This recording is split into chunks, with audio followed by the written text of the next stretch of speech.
Urbano de Loya, nuestro padre, nos llevó con sus crónicas a recorrer las calles de Puebla, narrando durante más de una década la vida cotidiana y los hechos heroicos de esta ciudad. Ahora, 30 años después, nosotros continuaremos su legado y crearemos con ustedes uno nuevo. Yo soy Luz Aída de Loya. Yo soy Guillermo de Loya. Y esto es Puebla de nuestros amores. Pues sean bienvenidos, y ya estamos de vuelta después de varias cosas que han pasado a esta quinta temporada. Bueno, qué decir, hasta barbas me salieron después de la cuarta temporada. Feas, además. Pero sí, aquí hay muy buenos comentarios del candado. Pero yo quisiera iniciar, antes de mencionar a todos nuestros generosos patrocinadores, que esta quinta temporada seguramente no será igual al no tener a nuestra principal fan, y por eso quisiera dedicarle esta quinta temporada a doña Aída Cobian. Guillermo, nos haces llorar desde el principio. Sí, nuestra principal fan nos está viendo desde a Puebla de nuestro amor, seguramente nos está viendo desde arriba, pero nosotros estamos muy contentos, Guillermo, de empezar esta quinta temporada. ¿Quiénes son nuestros patrocinadores? A ver, cuéntanos. No podemos estar más contentos y orgullosos de estar nuevamente acá. Y por eso nosotros ya estamos festejando esta Puebla de nuestros amores en sus 500 años. Y para esta temporada trataremos temas que nos remontan a los orígenes precisamente de esta ciudad del siglo XVI. Antes de iniciar, quisiéramos agradecer a todos nuestros patrocinadores de la temporada, a la Benemérita Universidad Autónoma de Puebla, a Estrella Roja, a Café Don Justo, a Mesones Sacristía, a Clemente Specialty Coffee, a Residencias Estudiantiles Camet, a Restaurante Casa Sabino, es la cocina que conquista, a Profética Casa de Lectura, a Deep Insight, antes Introspecta, a Vibrato Música y Cultura y por supuesto a nuestros amigos de Diamantes Mezcal. Bienvenidos. Muy poblano, pues bienvenidos a este capítulo 1 de la quinta temporada. Va a ser el acontecer de esta Puebla de nuestros amores durante el siglo XVI, nada más y nada menos, porque estamos empezando cronológicamente, porque nosotros ya estamos festejando los 500 años de Puebla. Y bueno, y gracias a todos nuestros patrocinadores por confiar en nosotros, y gracias a Estrella Roja, que fue fundada en 1945. Este año nada más y nada menos cumple 80 años, pionera en los viajes México-Puebla, y hoy sigue innovando sus servicios porque, como ellos dicen, mueven lo más importante de tu vida. Gracias, Estrella Roja, y gracias a todos nuestros patrocinadores. Gracias a todos. Y bueno, pues la grabación completa de muchos episodios que Urbano de Loya grabó hace más de 30 años la encuentran en nuestra página www.puebladenuestrosamores.com. Ya extrañaba decir esto. Sí, qué bárbaro. Sí. Ha pasado una eternidad. Síganos en redes, síganos en YouTube, sobre todo. Vamos esta quinta temporada por los 10,000 seguidores. Es una promesa. Yo creo que ya muy pronto. Bueno, de hecho, muchos me han estado preguntando que cuándo salíamos nuevamente al aire. Aquí estamos. Pues suscríbanse a YouTube, síganos en Spotify y síganos en redes. Puebla de nuestros amores en todas las redes. Y yo estoy muy orgullosa de quién es nuestra invitada de hoy, porque es una personalidad, la verdad, que engalana nuestro primer episodio, docta en el tema, ya lo verán. Ella tiene doctorado en antropología por la Universidad Nacional Autónoma de México, maestría en estudios mesoamericanos también por la UNAM, licenciada en etnohistoria por la Escuela Nacional de Antropología e Historia, ha escrito y coordinado libros y numerosos capítulos y artículos académicos, no los menciono porque nunca acabamos, y actualmente dirige el Departamento de Antropología de mi alma mater, de nuestra alma mater, Guillermo, claro. La Universidad de las Américas, Puebla. Y bienvenida, doctora Laura Romero, a Puebla de nuestros amores. No, pues muchas gracias por la invitación, me da mucho gusto estar con ustedes. Muchas gracias. Dar el kickoff. El kickoff de esta quinta temporada. Oye, además, ¿qué tema tan provocador, doctora? Una ciudad indígena junto a la Puebla de Los Ángeles, ¿no? Así es. Sí. Así es, pues es que podemos decir que para empezar, diversos estudios arqueológicos coinciden en afirmar que la zona donde actualmente se ubica pues Cholula, el Valle de Cholula, es una de las más antiguas y de las más importantes de Mesoamérica, porque su posición siempre ha sido privilegiada, ¿no, doctora? Uh-huh. Y estaba, por estar en el altiplano central, le permitió ser punto de conexión entre las diferentes rutas del México prehispánico, cosa que después en el México virreinal le pasó a Puebla, ya hablaremos de eso.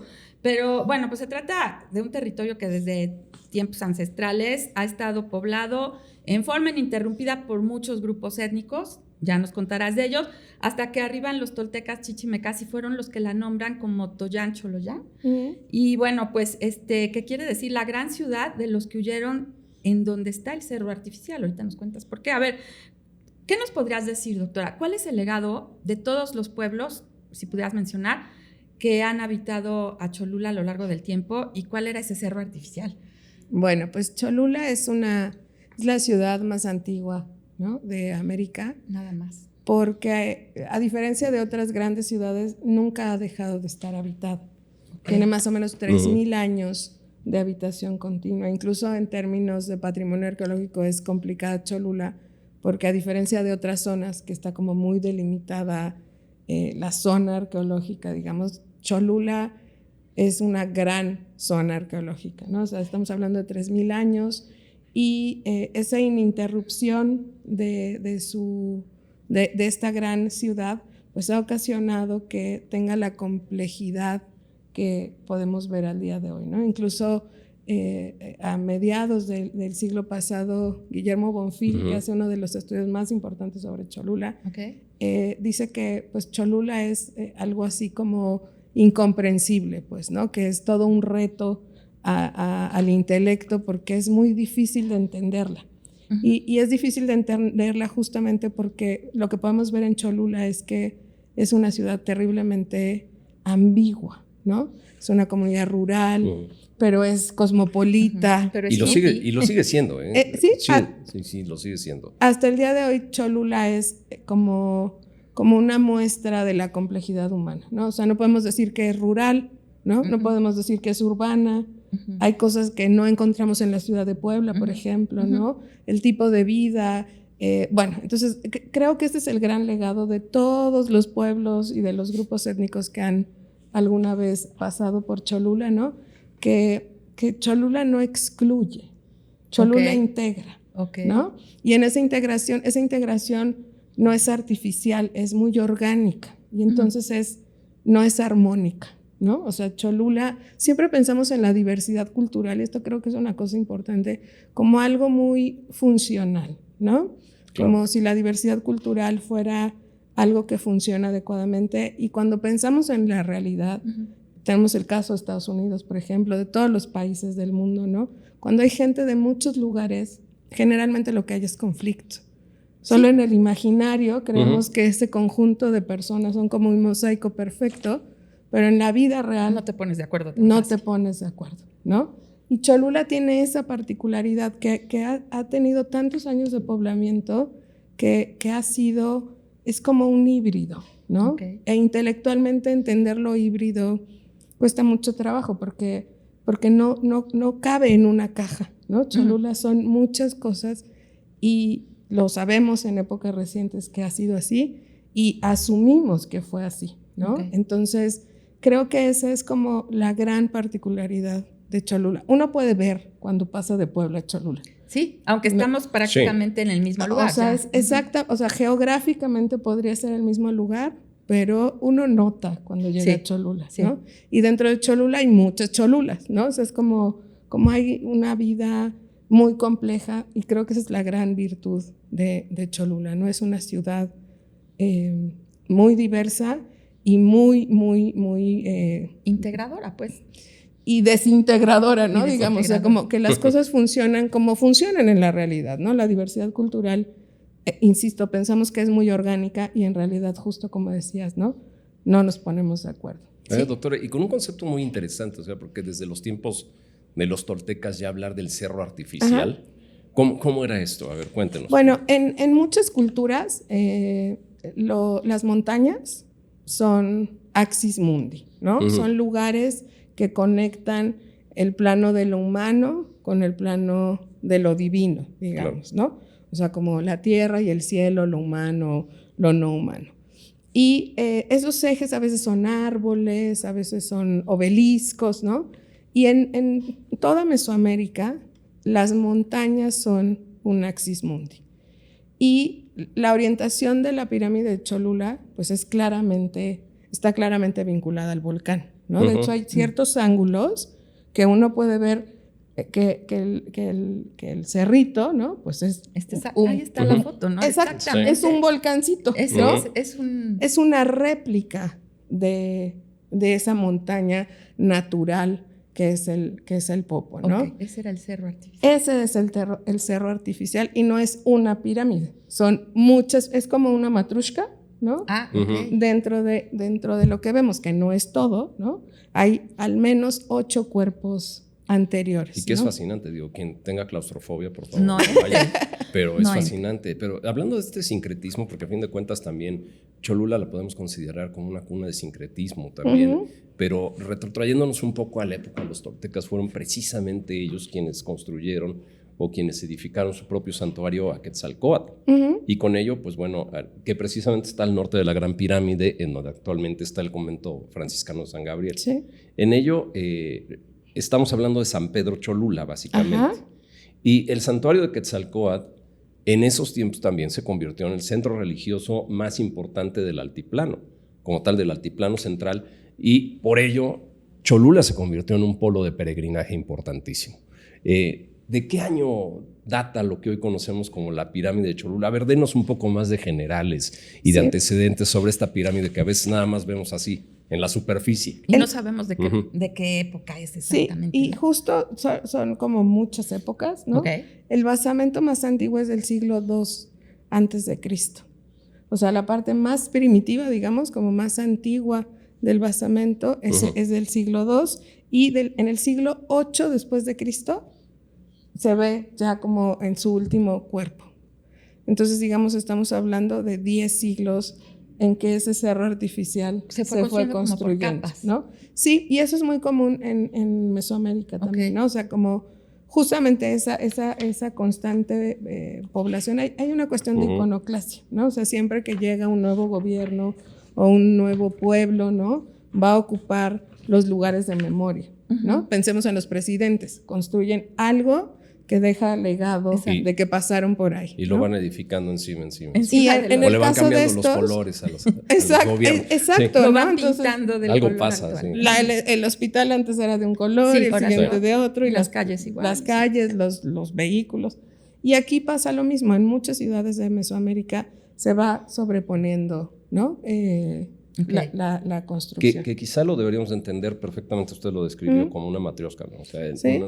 Y por ello es también quizá que ha llegado a considerarse como la pirámide más grande del mundo en cuanto a su perímetro, digamos, de base. Que incluso para quienes gustan de las teorías de la conspiración, véanse un capítulo de alienígenas ancestrales.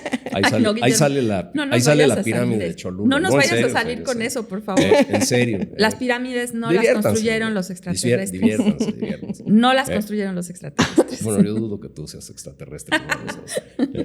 Sí, justo, es como entender que también dentro de la pirámide se ve esa larga data de la ciudad, ¿no? Del uso del paisaje, que hasta el día de hoy, o sea, más ejemplo no podemos tener con que ahora la Virgen de los Remedios esté arriba, ¿no? Y eso, bueno, ahí se puede ver como el sincretismo. Y lo interesante es que la gente de Cholula, la que está desde antes de 1970, no le llama a la pirámide, ¿no? Le dice el cerrito. El cerrito. Ah, ok. Entonces el cerrito, pues es lo que vemos abajo la pirámide, el cerro artificial, pero pues. también, ¿no? La Virgen de los Remedios, que al día de hoy articula no solo a Cholula, San Andrés y San Pedro, sino a toda la antigua región cholulteca, ¿no? Coronango, Cuautlancingo, que en cierta parte de la historia de Cholula, pues fueron, digamos, eran parte de ese territorio, de ese gran territorio cholulteca. Y la Virgen de los Remedios es una virgen conquistadora, ¿no? Sí, y que incluso ahora en los años recientes que ante las epidemias, por ejemplo, durante el virreinato, en el siglo pasado, cuando hubo algún tipo de conflicto territorial, hace 10 años, ¿no? En 2014, la Virgen también formó parte de todos los movimientos para la defensa del territorio, ¿no? Entonces es una Virgen como muy integrada y muestra esa larga ocupación de Cholula. Una imagen de más de 500 años, ¿no? Sí. Bueno, pero a ver, y corriendo el tiempo, más o menos 1300 después de Cristo, el territorio ya no estaba ocupado por toltecas, pero pues muy pronto, bueno, 1519 llega Cortés y encuentra a una Cholula que era tributaria privilegiada de Tenochtitlán, ¿no? Y además enemiga acérrima de los tlaxcaltecas, que eran sus grandes aliados. Las crónicas señalan que Cholula se encontraba dividida en cabeceras, a lo mejor un poco lo que nos decía. Unas cabeceras que estaban a favor de Moctezuma y otras en contra, ¿no? Bueno, pero en realidad, a ver, doctora, ¿qué encuentra Cortés cuando llega a Cholula? ¿Cuál fue la verdadera postura de estos cholultecas ante Cortés? Que, por cierto, pues como eran sus aliados, llega acompañado de un número importantísimo de tlaxcaltecas rumbo a Tenochtitlán, y resulta que los tlaxcaltecas eran sus enemigos acérrimos. ¿Qué encuentra Cortés? Bueno, Cortés se encuentra desocupado ya la pirámide, ¿no? Okay. Y está justamente funcionando como centro principal religioso, lo que ahora es donde estaba el culto a Quetzalcóatl, ¿no? El convento de San Gabriel. Y es muy interesante porque Cholula es reconocida por Cortés, por sus otros compañeros de encomienda, ¿no? Como la Meca o la Roma de estas tierras, ¿no? Un poco eso nos da cuenta de que era un lugar de peregrinaje, y no solo eso, era un lugar donde había un gran mercado, ¿no? Sí, un polo de intercambio comercial, básicamente. Sí. Entonces, esto va a ser importante porque algunos de los eventos que suceden en Cholula en el siglo XVI los vamos a entender a la luz de que, a diferencia de otros pueblos, ¿no? Cholula era un pueblo de sacerdotes y de comerciantes, ¿no? Entonces, cuando llega Cortés, las descripciones que hace Cortés son de lo mismo que de un asombro, casi como una ilusión, ¿no?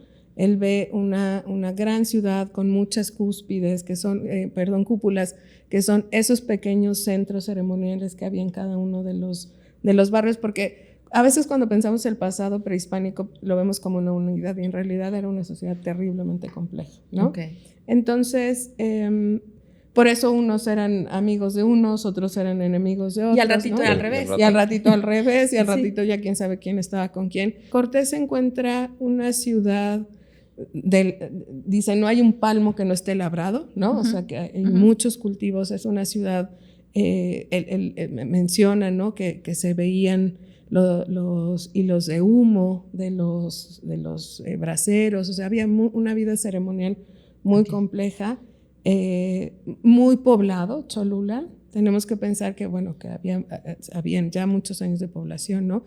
Teotihuacanos, olmecas, xicalancas, chichimecas, toltecas, chichimecas, mixtecos, o sea, era una ciudad cosmopolita, como es al día de hoy, pues, sí. ¿no? Precisamente esto que está usted diciendo lo destaca fuertemente Cortés en su segunda carta de relación, donde precisamente dice esto, que no hay ni siquiera un palmo que no esté cultivado, labrado. Pero de ahí también es muy interesante que quizá podamos romper un poco un mito que hay alrededor de un suceso histórico pues muy fuerte y vergonzante para algunos casos, porque el 18 de octubre de 1519 es cuando los expedicionarios españoles, precisamente encabezados por el mismo Hernán Cortés, y llegan con sus aliados de Tlaxcala, y es donde se realiza y se lleva a cabo la gran masacre de Cholula. Y la gran masacre de Cholula, muchos en el mito la han identificado como una traición, digamos, del pueblo cholulteca. ¿Hacia dónde? ¿O hacia dónde existiría una traición en unos tiempos tan revueltos como los que usted está describiendo, doctora? Cuando pensamos en la idea de traición en la época prehispánica, como que no pensamos en el otro lado, que es la contraparte de la traición, que es la lealtad, ¿no? Claro.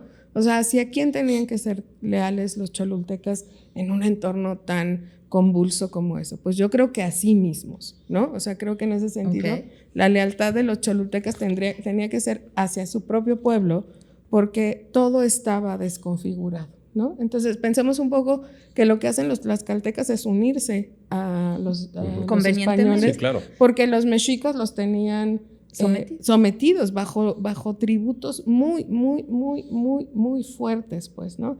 Entonces, Mesoamérica antes de la conquista era un territorio lleno de naciones que jugaban políticamente como el día de hoy, ¿no? Okay. Alianzas, desalianzas, etcétera. Entonces, un poco el principal problema para entender el pasado mesoamericano es hacia quiénes tenían que tener, en un momento de confusión política como el que estaban viviendo, lealtad, ¿no? Y creo que un poco es, pues, hacia ellos mismos, ¿no? En ese sentido, como se entiende un poco más. Se entiende hacia dónde tendrían que ir. Y lo que sí se sabe es que, y se ha interpretado como un acto de terrorismo, digamos, por usar un concepto actual.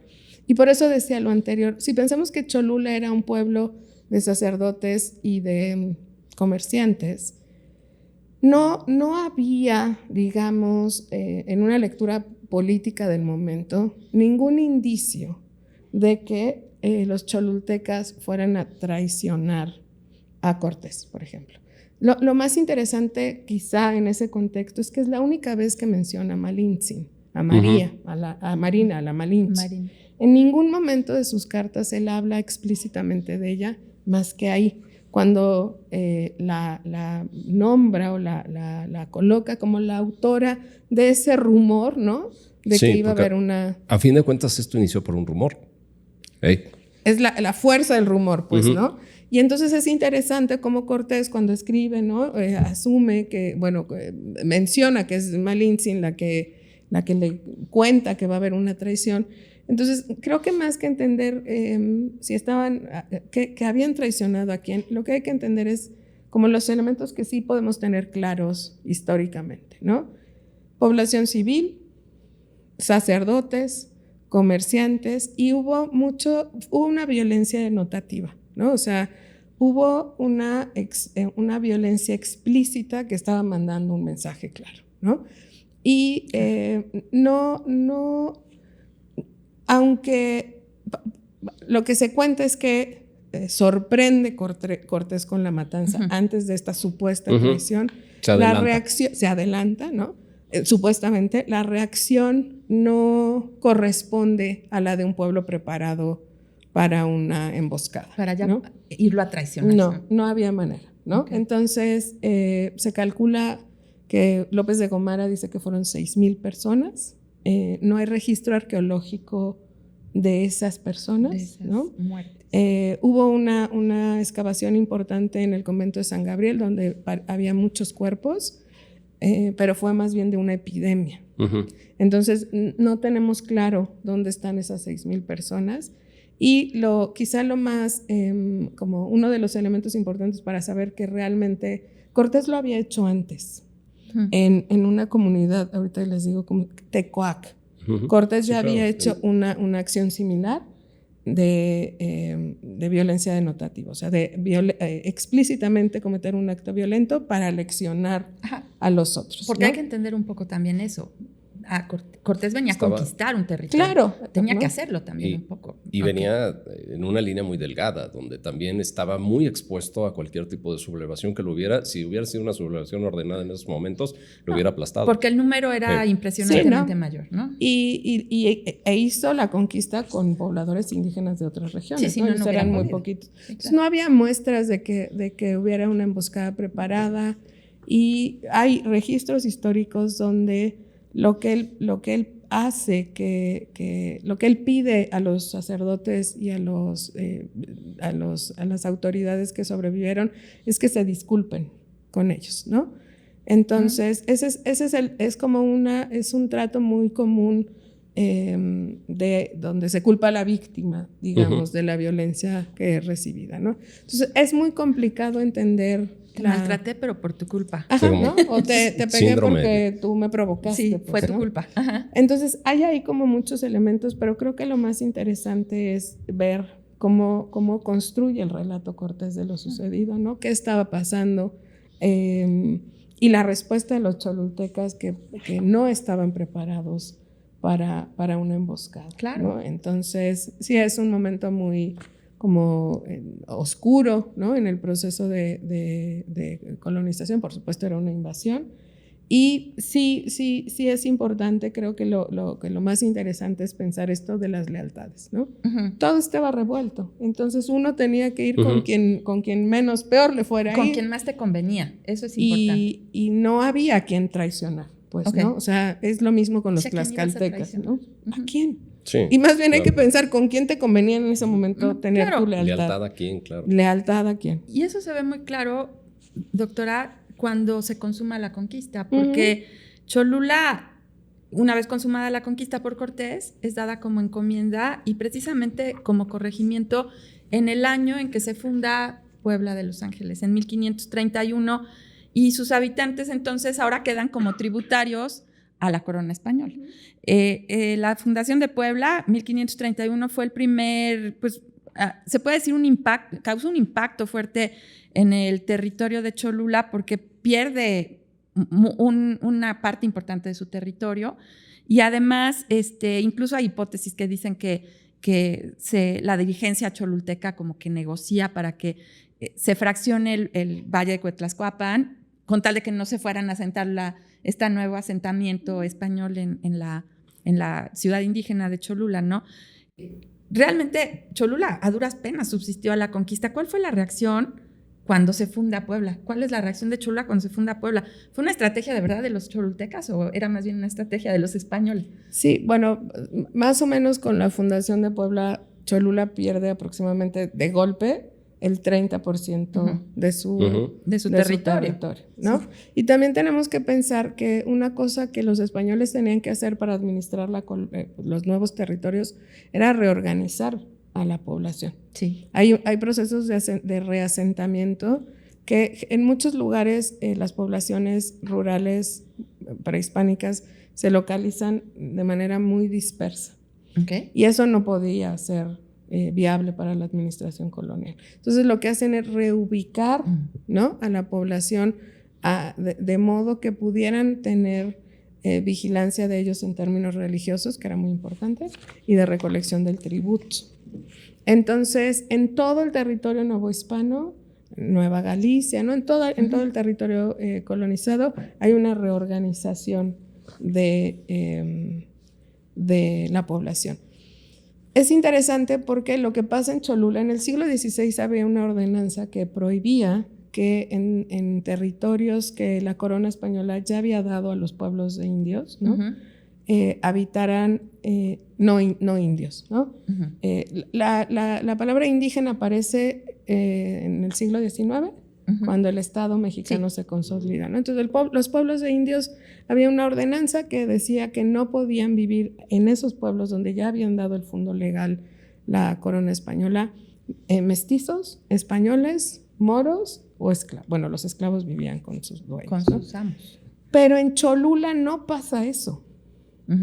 Motolinia dice que él no encuentra en Nueva España ningún lugar que sea tan atractivo para los españoles y para los mestizos para vivir, ¿no? O sea, desde el siglo XVI Cholula es un lugar extraordinariamente llamativo para vivir, y lo que tenemos que pensar es que había mucha agua. Sí, claro. Sí, y buena parte de la reubicación que se hace en Cholula en el siglo XVI provoca la pérdida de las zanjas, que las zanjas son parte de la técnica agrícola, que son como pequeños canales que recolectan agua para los sembradíos. Por ejemplo. De hecho, en el siglo XX todavía, a finales del XX, aquí en Cholula había, ¿no? Sí. Y la gente, por ejemplo, de San Juan Aquiahuac, recuerda que las zanjas eran tan grandes que se podían nadar en ellos. Y que ahí enfrente del Outlab, ¿no?, antes de que se instalara la universidad, se podía pescar en las zanjas. Entonces, pensando un poco en el clima de Cholula, en la cantidad de agua de Cholula, muchos españoles quieren ir a vivir a Cholula porque se puede tener ganado. Okay. Entonces, Cholula es de los muy poquitos lugares donde la indicación del rey de que donde hay fundo legal para pueblos indios no vivan no indios, no se cumple, ¿no? Okay. Entonces, no necesariamente el desgaje territorial de Puebla evita que Cholula se conserve, digamos, intacta como una población de nahuas, ¿no? Una población nahua. Ha tenido desde el siglo XVI un interés por su naturaleza, por su localización, por los recursos, muy importante. Y eso creo que es uno de los rasgos más dolorosos de la historia de Cholula, ¿no? Claro. Y sin embargo, digo, evidentemente con el momento fundacional y los años y décadas subsiguientes a la fundación de Puebla como tal, la Puebla de Los Ángeles, muchos de los diversos asentamientos prehispánicos pues sufren naturalmente una metamorfosis por la capacidad de atracción que tenía y la gran influencia que tenía esta Puebla sobre asentamientos pues propiamente como Cholula, como Huejotzingo, como Calpan, como Amozoc, como Tepeaca, como Tecali, todos ellos asentamientos prehispánicos que de alguna manera se vieron atraídos hacia las actividades político-económico-culturales. Pero de hecho fueron los cholultecas quienes mantuvieron el asentamiento español y quienes labraron de alguna manera las grandes extensiones de terreno en donde los habitantes de Puebla fueron dotados de ese tipo de terrenos por la propia corona. Ahí sería interesante saber que si bien la corona por todos los medios trató de proteger a los cholultecas y mantenerlos de alguna manera, pues no segregados, pero sí de alguna manera bien catalogados aparte de los pobladores españoles, esta atracción que tuvo el nuevo asentamiento propició que muchos cholultecas tuvieran necesariamente que hacer actividades dentro de la nueva urbe, ¿no? Como capital, por decirlo de esa manera, o como centro, digamos, de alguna manera, capital económica, política y cultural. Y ahí se confirma entonces que esta relación de alguna manera siempre fue un ganar-ganar. Sí, porque aparte Puebla yo creo que fue estratégicamente, yo siempre digo que Puebla fue un proyecto pensado estratégicamente para ser consolidado en medio de pueblos indios. Sí. Para poderlos controlar, pues. Entonces, pues eso pasa con Cholula, ¿no? Yo creo que fue un ganar-ganar. Sí, claro. Sí, por muchas proveedurías, además. Claro. Es el punto intermedio entre México, Tenochtitlan y el puerto de Veracruz, ¿no? Que antes de la fundación de Puebla, Cholula tenía, digamos, esta posición intermedia, ¿no? Sí, o sea, históricamente yo no estoy tan segura que haya sido un ganar-ganar, ¿no? Porque tenemos que pensar que Cholula estaba subordinada administrativamente incluso a Puebla, ¿no? Entonces, sí, o sea, en un proceso de reconfiguración como fue la conquista, las partes no están en la misma posición. Claro. ¿No? Entonces, yo creo que poco a poco Cholula fue reacomodando otra vez su lugar, ¿no? Lugar que hoy es central, por ejemplo, ¿no? O sea, ahora sí, Cholula es una ciudad importante, esto que decía, vuelve a ser una ciudad cosmopolita, pero el centro de Cholula, el centro de San Pedro, digamos, incluso traje unos datos, por ejemplo, en 1782 había 44% de españoles, 29% de mestizos, 7% de indios, en el centro de Cholula, casi en el siglo XVIII. A finales del siglo XVIII. El resto eran no identificados. Pero 4 años después vemos lo que va a suceder ya en los albores del siglo XIX, ¿no?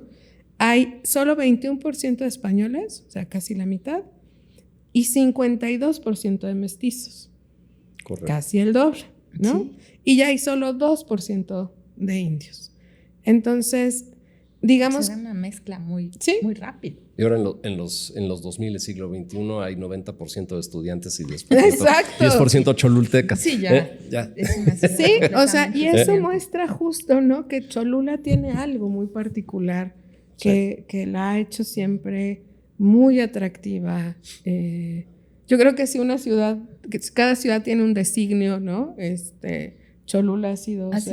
Así es, porque si llegamos a la época virreinal otra vez, dejando pasar el tiempo, bueno, ahí yo tengo muchas preguntas. ¿Cómo era la vida de este pueblo ya en la época virreinal, ¿no? ¿Cómo adopta Cholula esta religiosidad novohispana que regía, bueno, por lo menos en Puebla, regía todo, la cultura, la vida social, la vida política, todo lo regía la religión. Y ¿cómo adopta Cholula esta religión? Porque ahorita que mencionaban la primera carta de relación de Cortés y que dice que había no sé cuántas mezquitas, esas luego se convirtieron en iglesias, sí, ¿no? Inmediatamente, por eso yo creo, tú nos dices, Cholula tiene tantas iglesias, ¿no?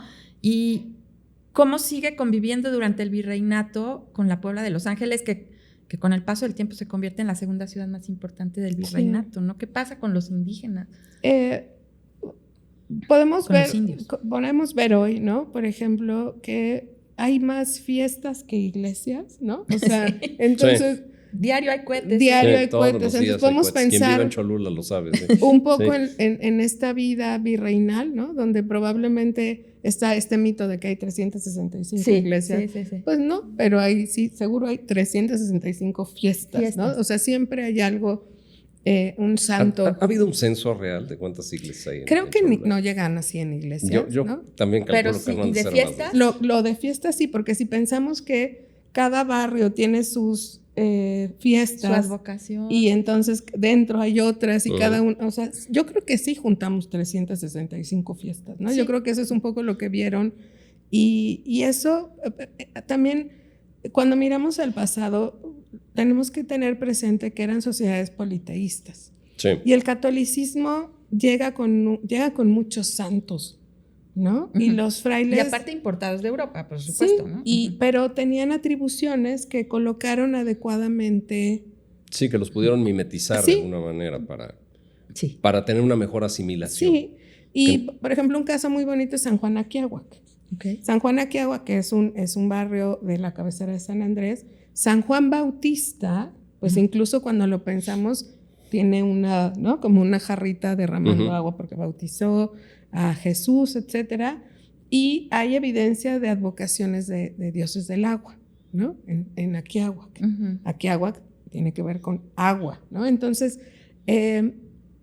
pienso que uno de los procesos que corrieron más llanamente fue el proceso de evangelización, porque además no llegó cualquier orden, ¿no? Llegaron los franciscanos. Que fueron los primeros que llegaron. Y los franciscanos tuvieron una capacidad de comprensión del lugar a donde llegaron, que incluso buena parte de los grandes diccionarios y de las mejores gramáticas coloniales estuvieron hechas por franciscanos. Los franciscanos hablaban náhuatl, entendían náhuatl, ¿no? Comprendieron la organización social, no se alarmaron, digamos, como otras órdenes cuando vieron este sincretismo religioso que en Cholula es tan evidente, ¿no? O sea, que ahí tenemos la muestra física de... Sí, claro. Entonces, creo que también Cholula tuvo la fortuna de tener a los franciscanos. Sabemos que Fray Francisco Morales, que murió recientemente, apenas acaba de morir, fue quien decidió que el pueblo de San Pedro Cholula se encargara de la circular de la Virgen de los Remedios, ¿no? Entonces, creo que ese perfil, digamos, religioso de los franciscanos también fue muy afortunado para Cholula, porque si pensamos en otras órdenes, ¿no? Justamente con sus formas de evangelización, pues no fueron como tan empáticas, digamos, ¿no? Entonces creo que además de todo, Cholula tuvo la fortuna de tener a los franciscanos y eso permitió que esa complejísima vida ritual que había en un lugar como era la Cholula prehispánica pudiera continuar, ¿no? Sabemos que aquí venían a entronarse reyes mixtecos, o sea, que era un lugar de peregrinación. Muy importante. Y yo creo que la vida religiosa se pudo dar justamente por la vocación de los franciscanos, ¿no? Y por el otro lado no podemos pensar el virreinato sin las epidemias, ¿no? Sí, o sea, claro. Buena parte de la debacle poblacional que ayudó mucho a la conquista. Que entiendo que fueron dos grandes, ¿no? Sí, y luego había chiquitas y luego una se el Mazatláhuac famoso. Exacto, ¿no? Y entonces incluso hay códices donde, y luego siempre platico con los alumnos de antropología, imagínense para un pueblo que nunca había visto la viruela, ¿no? Sí, no, era el demonio mismo. La propia expresión física de la viruela, ¿no? grotesco de repente, exacto, ¿no? Sí, sin impactante. entender qué está pasando, Sí, claro. la gente muriendo, contagiándose. O sea, debió haber sido una cosa terriblemente impactante, confusa, incomprensible. Y bueno, justo los datos, ¿no? Como la recolocación de los mestizos en los albores ya del proyecto de independencia. Sí, exacto. Bueno, pero damos un salto cuántico, digo, porque a fin de cuentas este proceso de conquista virreinal, evangelización, hasta de alguna manera transitar cercano a la modernidad o a la historia conocida, pues llegaríamos probablemente a la época de la Revolución ya. En esta ocasión, pues bueno, Cholula también mucho tuvo que aportar y mucho tuvo que decir en la historia, sobre todo por la parte del reparto agrario. Juega un papel preponderante y especial. Aquí le pregunto, doctora, ¿cómo se transforma este territorio lleno de importantes haciendas? Porque a fin de cuentas se hicieron grandes latifundios, grandes extensiones ejidos, de tierra. ¿no? Sí, ¿perdón? Que se transforman en ejidos. Sí, claro, que se transforman en ejidos. ¿Y cómo fue esto en el paso para la recuperación del territorio cholulteca? Y sobre todo, cómo estas nuevas complejas relaciones entre campesinos, ejidatarios, hacendados se pudieron de alguna manera coexistir hasta el momento en que llegaron a explotar en una revolución social. Sí, la Revolución Mexicana es evidentemente una revolución agrícola, ¿no? Sí. De campesinos. Y en el caso de Cholula, por ejemplo, la presencia misma de las haciendas, ¿no? Que implicó otra reconfiguración, no solo en términos de la propiedad privada, sino nuevamente poblacional. Una de las cosas que sí podemos observar que tiene continuidad es, digamos que el vínculo con la tierra no se perdió, ¿no? O sea, la tierra como un territorio, no como un pedazo de tierra de planeta sobre el cual yo tengo potestad, sino se fue precarizando. Entonces, ese periodo tan complicado de las encomiendas, para empezar, ¿no? Después las haciendas, y que con los procesos revolucionarios se tuvieron que reconfigurar. En Cholula sí vemos como ¿cómo decir? Como en muchos lugares el proceso de recuperación de las tierras no alcanzó a ser, digamos, exitoso. Yo pienso que en Cholula sí hay bastante reintegración, ¿no? de territorial, pero sin duda siempre hubo ahí algunos procesos que evitaban que sucediera adecuadamente, ¿no? Lo que sí es interesante es pensar cómo incluso... Lo que quiero reafirmar es que Cholula mantiene siempre su interés como una ciudad religiosa, digamos, ¿no? Sí. Porque quien conservó buena parte de los territorios fueron los santos. En Cholula, al día de hoy, hay pueblos en San Andrés Cholula y también en San Pedro, donde los santos son dueños de porciones territoriales que conservan para el trabajo de los mayordomos, por ejemplo. Como es correcto. Los mayordomos dejan de trabajar para sí mismos durante un año. Es una figura de mucha autoridad. Entonces esas tierras, ¿no? Son del santo o de la santa, pero las trabajan los mayordomos para sobrevivir, digamos, ese año que no van a trabajar sus propias tierras. Entonces, en México hubo muchas revoluciones, ¿no? O sea, no podemos hablar de la revolución, sabemos que no fue lo mismo en el norte, en Morelos, etcétera. Y duró mucho tiempo. Además. Y duró mucho tiempo, pero todavía, por ejemplo, en la memoria de los pobladores de Cholula recuerdan la incursión de mujeres como figuras importantes en el proceso revolucionario. Porque decían, ¿no? Cuentan que pues de estar haciendo de comer aquí en mi casa, pues mejor le voy a hacer de comer a los zapatistas y defiendo, ¿no? Sí. Recuperamos el ejido. Entonces sí hay un interés muy importante, o sea, como muy grande de los pueblos campesinos, no solo de Cholula, sino de todo México, por ese vínculo con el territorio que va a ser muy importante justo para el siglo XX, ¿no? Pero también que los grandes asentamientos de haciendas estaban un poquito más allá, como más hacia Huejotzingo, más hacia El Verde, Y San Andrés, incluso- ¿no? San Martín también. San ¿no? Martín, claro, Más ya que esa San parte Pedro. colindante, ¿no? Y vaya que nosotros sabremos por la ex hacienda Munive, no nos ha ido. Haciendas por todos lados. Haciendas Pero, por a ver, todos en la lados. mañana me estaba poniendo una prueba Guillermo y se me hace que él no se la sabe. Porque me regreso qué un dije? poquito en el tiempo. A Ajá. finales de los años 1800 se le da el nombre de Cholula de Rivadavia. De Rivadavia. A ver, ¿por qué, Memo? No, pues tú me ibas a contestar, yo te la pregunté en la mañana. Bernardino Rivadavia. Ujú. Así es, doctora, Sí. ¿no? Un Ujú. político argentino, ¿no? Cholula de Rivadavia, según yo, A ver, tú cuéntame. tiene que ver con un fraile. Ah, ok. Entonces ahora tenemos dos versiones. Como en la escuelita, póngale 0. No. No, es a que lo hay una mejor, Reprobada. a lo mejor la reprobada soy yo. No, es que Reprobada. hay una versión, a ver, y yo no sé, a lo mejor nos pueden escribir en los comentarios.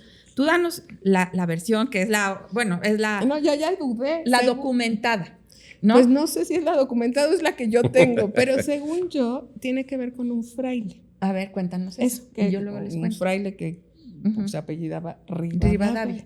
Y yo tengo la otra versión, que Bernardino de Rivadavia era un político argentino que en Argentina le pone a un municipio el nombre de Juárez. Y en 1895 a nosotros se nos ocurre la buena idea de Siglo en XIX. correspondencia poner Cholula de Rivadavia a ese político. No sé cuál es la buena, pero las dos están Ya no será. interesantes. A ver que nos digan ellos. Pero bueno, yo ya me voy más a mis tiempos, porque pasa el tiempo y Ujú. Cholula se convierte. A mí me gustó mucho una frase que la Universidad de las Américas llega a Puebla y el mundo voltea sus ojos a Cholula.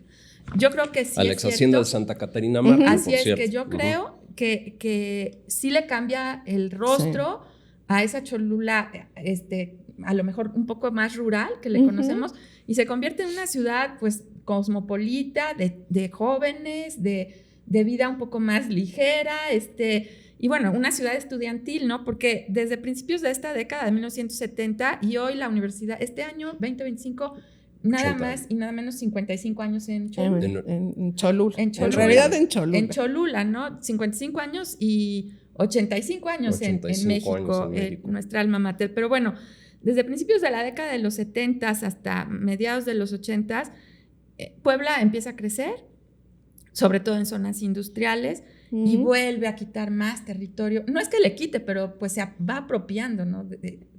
Expropiando poco a poco más territorio cholulteca, ¿no?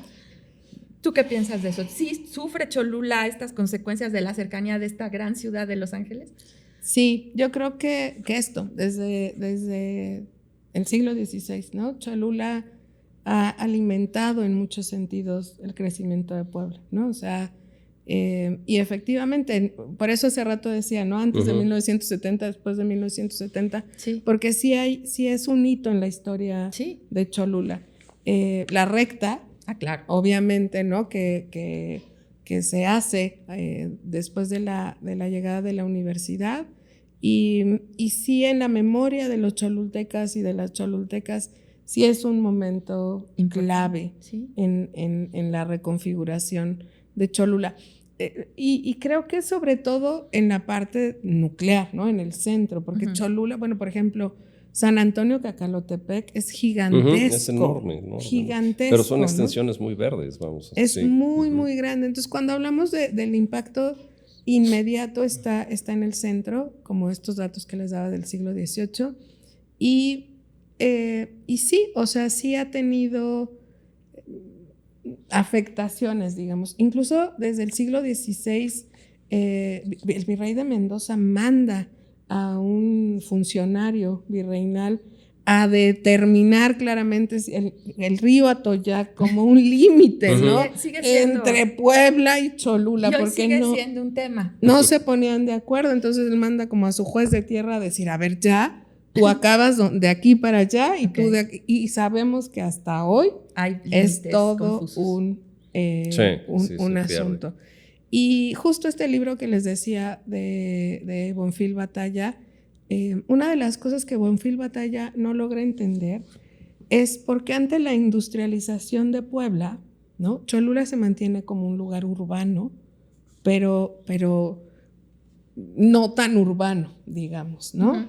Y yo creo que tiene que ver con este vínculo que les hablaba con la tierra, ¿no? O sea, la vida de Cholula es una vida vinculada al territorio. Entonces, siempre, digamos, por decirlo de alguna manera. Entonces, creo que esa afectación, en el sentido de afectar, de afecto, ¿no? Sí es muy notoria para el pueblo de Cholula, ¿no? También sabemos que la traza de Puebla después no pudo ser tan ordenada, ¿no? Ya no estaba trazada por Los Ángeles. No, Los Ángeles se fueron y nos dejaron con nuestro problema. Un poco de vacaciones. Se quedaron en el centro histórico. Y creo que eran ángeles no urbanistas. Sí, dijeron yo hasta aquí y ahí después es su problema. Y creo que ese crecimiento, la industrialización, los obrajes, la industria automotriz, o sea, llegaron muchas cosas a Puebla que de pronto la sobrepasaron, ¿no? Y entonces, claro, el crecimiento, como en muchas ciudades latinoamericanas, no ha podido tener la planeación que debería tener, ¿no? En un mundo ideal donde, como decía al principio, ¿no? La complejidad poblacional generalmente no trae conflicto. Entonces, creo que el vínculo territorial, al día de hoy hay un conflicto con el Plan Municipal de Desarrollo, por ejemplo, ¿no? Un conflicto delicado que ha tenido que... Como de superposición de planes de vida. Ok. ¿No? De proyectos de vida. Y más cuando esto se circunscribe a los colores de la política, ¿no? Sí, y que bueno, de pronto el pueblo de Cholula ha tenido que hacer uso de cuestiones legales para ser reconocido como pueblo indígena, ¿no? Y vemos que justo esta dinámica territorial no, digamos que no hay el mismo proyecto de vida por simplificarlo, claro, ¿no? Y entonces eso sí ha hecho que el crecimiento de Puebla sea muy ríspido, ¿no? Para Cholula. Para Cholula. Un poco agresivo, se podría decir, ¿no? Sí, porque pensamos, por ejemplo, hacia Cuautlancingo. La reacción de Cuautlancingo no es la misma de Cholula, ¿no? Si vemos cómo va creciendo el Puebla y dónde está teniendo el conflicto, es con Cholula. Sí. Y creo que tiene que ver con la relación que el pueblo de Cholula históricamente ha tenido con su territorio, ¿no? O sea, no es lo mismo hacia la resurrección, o sea, como si miramos a las orillas, vamos a ver que el principal como conflicto está hacia Cholula y pienso que tiene que ver con esto, o sea, 3,000 años en el territorio no han pasado desapercibidos. Es a lo que iba. ¿no? Finalmente Cholula siempre estuvo poblada, antes que Puebla incluso, ¿no? Sí, y entonces eso, y yo creo que pues no se va a resolver, ¿no? O sea, que ese conflicto va a pervivir porque el crecimiento de Puebla no se va a detener. Ya es una mancha urbana no identificable dentro de límites y modos de vida, ¿no? Sí. Y entonces están corriendo dos proyectos de vida a velocidades diferentes, con proyectos de futuro diferente. Algo que está pasando en Cholula ahorita, por ejemplo, hay un proyecto de vida que digamos que es como una recampesinización. Okay. Aunque muchísimos cholutecas son universitarios, ingenieros, abogados, etcétera, tienen como proyecto de vida como utopía de vida. Volver a la tierra. Ok. ¿No? Vaya, digo, es una cuestión muy atingente, sobre todo por las grandes extensiones cultivables que hay en las juntas auxiliares. Nosotros tendemos a pensar que solamente es la parte visible, edificada, urbana y esta ciudad de estudiantes, pero si nos vamos más para allá, son grandes y grandes extensiones de campo que en muchos de los casos también están no desperdiciados, pero sí subutilizados. Sí, y creo que es por estas dinámicas que han pasado como muy rápido, y muchos pueblos en América, muchos pueblos indoamericanos hay un intelectual brasileño que se llama Ailton Krenak, y él tiene un libro que se llama El futuro es ancestral. Okay. ¿No? Regresar al pasado un poco, ¿no? Sí, y pensamos frente al debacle climática, pues lo que nos quedará, ¿no? Es cultivar nuestros alimentos. Y es muy interesante porque muchos pueblos en África también, hay una corriente literaria que es el afrofuturismo, y es eso, el futuro está planteado como el pasado. La utopía es volver a esas formas de vida comunitarias, ¿no? Bueno, por lo pronto, ahora que Trump ya no nos deja pasar productos agrícolas, vamos consumiendo lo propio, vamos consumiendo lo cultivado en Cholula, y sobre todo aprovechen y vuelvan a ver este capítulo. La doctora Laura Elena Romero nos ha dado un recorrido maravilloso, donde hay que entender que a fin de cuentas existe sí una simbiosis, existe sí una coordinación, pero son ciudades y son pueblos que tienen una identidad muy marcada. Puebla, Cholula. Y un origen diferente, pero siempre desde el inicio de la Puebla de Los Ángeles, muy ligada a este territorio indígena muy cercano que es Cholula. Y yo creo que es importante mencionar que la Puebla de Nuestros Amores va para sus 500 años. Y nosotros aquí en Puebla de Nuestros Amores ya la estamos festejando. Y usted también es parte de este festejo. ¿Por qué no nos escribe sus ideas a informes@pueblanuestrosamores.com? Guillermo, ya tenemos casi un proyecto armado. No, ya estamos listos nosotros, ya. Nada más falta prenderle la mecha a los cohetes. Y a nosotros... de Cholula. De Cholula. Es a lo que voy. ¿Cómo se imagina la doctora Laura Romero este festejo de los 500 años de Puebla, que nosotros nos negamos a aceptar que sea una sola fecha, porque es un proceso fundacional largo de esta Puebla de Los Ángeles? Pero ¿cómo te la imaginas tú, doctora? ¿Y cuál es el papel de Cholula en esta celebración? Sí, justo con esto que decías, creo que las ciudades, ¿no? Tienen una fecha de nacimiento y esa es la que solemos festejar, ¿no? Es el cumpleaños. Es el por cumpleaños, tener un referente, ¿no? claro. Por tener un referente. Y creo que lo importante sería pensar que la coexistencia es lo único que tenemos, ¿no? Y que el reconocimiento a esta coincidencia, por llamarlo así, histórica que nos llevó a estar ahora donde estamos, no sé, la voluntad de vivir juntos. Creo que eso es algo que es importante, ¿no? Festejar que el mundo es diverso, festejar que las historias son complejas y eso, ¿no? Como en esto que he dicho al inicio, donde la diversidad produce conflicto, creo que a mí un festejo de 500 años me llevaría a pensar en justamente a apreciar lo que implica no ser iguales, ¿no? A celebrar la diversidad. A celebrar la diversidad y a reconciliarnos con lo que de ella deriva, que no necesariamente siempre es la cordialidad, sino pensar un poco que estos conflictos también nos enseñan a poner límites, a encontrar caminos alternos, ¿no? Y eso, celebrar la virtud a la que nos lleva ser diferentes, pues, ¿no? Entonces, ¿te sumas a esta celebración? Con todo gusto. Ya tenemos un nuevo adepto para la celebración. Y hablando de celebrar también, gracias a nuestros amigos de Amantes Mezcal, ya tenemos también nuestra propia marca de Puebla de Nuestros Amores. Pero, doctora, esta botella nos permitimos sí, estos regalártela a ti. Este es un pequeño detalle de parte de aquí, de los amigos del podcast y de nosotros, para nuestros invitados. Gracias de Amantes Mezcal. Gracias de Amantes Mezcal, que como usted, doctora, la verdad nos ha venido a ilustrar en esta cuestión que a veces damos por sentado que los procesos históricos se dieron aisladamente, o que es una sola Puebla, o que es una sola Cholula. Y cuando entendemos de esta gran conjugación de varias situaciones, podríamos entendernos nosotros mismos de manera más clara, como usted dijo, ¿no? Y además, lo recuerdo en un libro de Carlos Castillo Peraza, la construcción más sólida siempre se hace en el disenso. Y en el disentir creo que podemos edificar, y mucho hay que hacer por esta Puebla que va a cumplir 500 años. Y no quisiéramos, pero pues el tiempo nos corretea, ya estamos en el borde de despedir nuestro podcast. Darle nuevamente las gracias, doctora, ha sido un placer tenerla por acá. Y bueno, ahora ya lo digo ya sin quebrarme y sin lágrimas, dedicar esta 5ª temporada a Nuestra Señora Madre, a doña Aida Cobian, pero sobre todo el darle las gracias también, porque era nuestra primera fan, Luz Aida.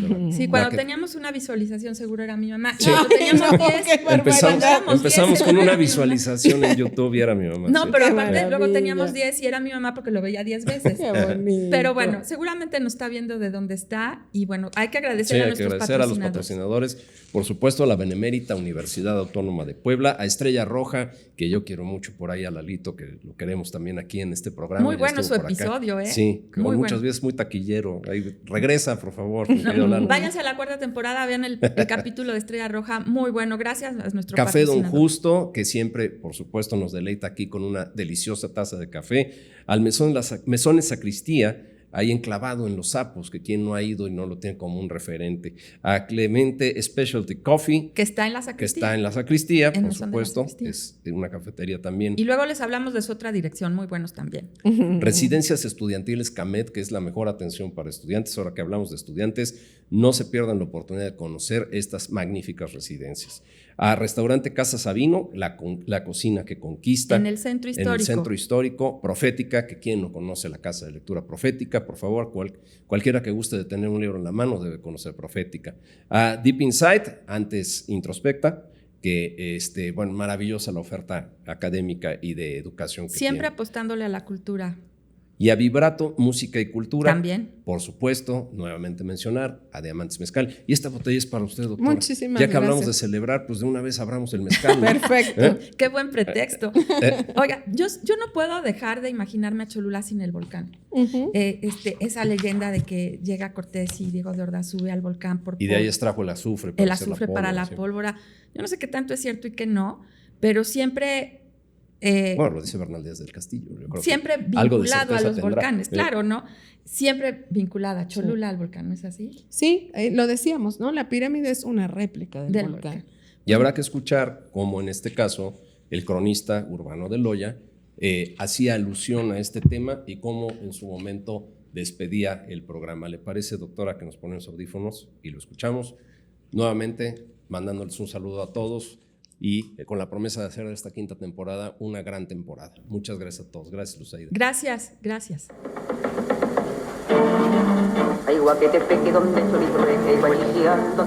En inmemoriales tiempos, Gabriela, cuando abundaba el venado y los ríos eran claros y limpios, un guerrero partió a la lucha.